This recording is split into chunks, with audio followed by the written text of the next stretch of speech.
নমস্কার। কথায় আছে হিন্দুর বাড়ি পাঞ্জাবির গাড়ি আর মুসলমানের হাঁড়ি। তো এই কথাটা পরে আমি ডিসকাস করব কেন বললাম। তো দেখুন, মানে বাড়ির সঙ্গে সঙ্গে বাড়ির উঠোন টুটনগুলো সুন্দর হলে বেশ ভালোই লাগে, দেখতে সুন্দর লাগে, বাড়ির সৌন্দর্যটা পাল্টে যায় যেমন। তো যাই হোক, গত পরশু দিন থেকে উঠোনের কাজে লেগেছে। মানে উঠোনটা কাদা ছিল আর প্রচণ্ড ঘাস হতো। মানে এই পরিষ্কার করার সঙ্গে সঙ্গে এক সপ্তাহের মধ্যে অনেকটা প্রচুর বড় বড় ঘাস হয়ে যেত। আর সেই সঙ্গে প্রচণ্ড বৃষ্টি হলে কাদা হতো। বর্ষাকালে তো চলাই যেত না। আর বিশেষ করে আমাদের তো অসুবিধার সঙ্গে সঙ্গে বিশেষ করে আমাদের কলেজের স্টুডেন্ট ভাড়া থাকে, তাদের আরও বেশি অসুবিধা হতো। তো যাই হোক, বর্ষাকালে ওইভাবে চলতে হতো। আর দুই সাইডে, গেটের দুই সাইডে না পিমুলিয়া গাছ ছিল, সেই পিমুলিয়া গাছ এক সাইডে কেটে দেওয়া হলো, দিয়ে প্লাস্টার করা হচ্ছে। আর পরশু দিন থেকে উঠোনের কাজে লেগেছে।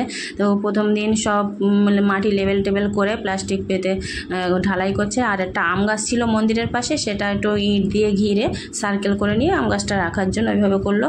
তো একজন মিস্ত্রি কাজ করছে আর 4 জন লেবার, মানে আমার ছেলে, আমার হাজব্যান্ড, আরও 2টো লেবার এমনি ছিল। তো সেই ওরা কাজ করলো। আর সেদিন তো ঝিরঝিরে বৃষ্টিও হচ্ছিল, মানে যতটুকু কাজ করছে ততটুকু আবার ঢেকে ঢেকে রেখে তারপরে কাজ করছে, প্লাস্টিক দিয়ে ঢাকছে আবার কাজ করছে। তো গত পরশু দিন এই মন্দির পর্যন্ত হাফ ঢালাই হয়েছে। মিস্ত্রিরা সব প্লাস্টিক চাপা দিয়ে, বস্তা চাপা দিয়ে চলে গিয়ে তারপরের দিন, মানে গতকাল শুক্রবার ছিল। তো সকালবেলা আমি যখন সেন্টারে বেরোচ্ছি, আমি তো 8টার সময় সেন্টারে বেরোই, আর 8টার সময় মিস্ত্রিরা আসে। তো ওরাও চলে এসছে কাজে, 2টো লেবার আর একজন মিস্ত্রি। তো ওরা কাজ করছে আর আমি গেলাম সেন্টারে। তারপর সেন্টার থেকে বাড়ি এসে দেখছি বেশ অনেকটাই কাজ হয়েছে। আর মানে কি বলবো, কাজ করছে। আর 2জন লেবার ছিল আর একজন মিস্ত্রি ছিল। মিস্ত্রি 2টো হলে কাজটা একই দিনেই হয়ে যেত। তো গতকাল বিকেলবেলা গতকাল ঢালাইটা পুরো কমপ্লিট হয়ে গেছে। কমপ্লিট হয়ে আজকে সকাল থেকে আবার কি করছে, ওরা পাশে ইট দিয়ে গাঁথনি করেছে।